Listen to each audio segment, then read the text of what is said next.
Ginoo. Lord God, ginakonsecrate namon Ginoo kabuhi ka surudis mo. Umpisa sa buong Ginoo, ginarelease namon ang wisdom na nagalit sa iyo.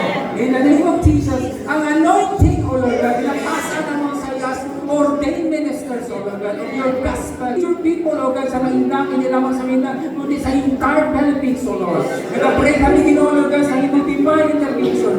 Anointing, O Lord God, na ang words, Ginoo, Lord God, na mag-halin sa iyong mga bibig, maging powerful, O Lord God. In the name of Jesus, na mag-encourage, Lord God, sa mga katauhan mo. Lord God, ang iyong kabuhi, Lord God, maging ispiho, Ginoo, Lord God, sa community. In the name of Jesus, umpisa sa mong, Lord God. Lord God, magkakabuhi sa Ginoo, special, Lord God, natin haplas ni mo. In the name as ordained minister.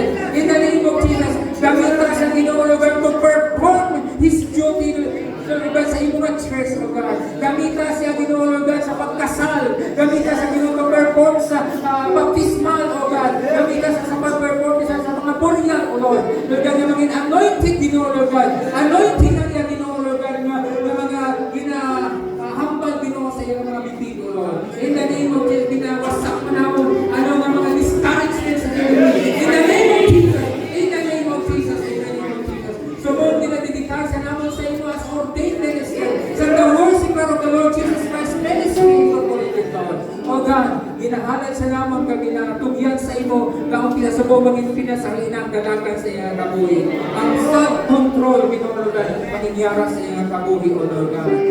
Full of wisdom, O Lord God, and knowledge to your word, O Lord. In the name of the Father, and of the Son, and of the Holy Spirit, consecrate naman, hiningaugod si Reverend Rudy Mamabuy sa iyo. In the name of Jesus, everybody say, Amen.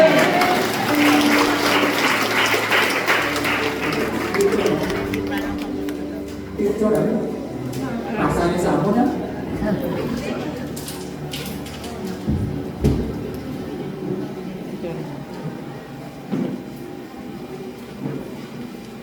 Sino magaling? Ditabunan ko. Okay.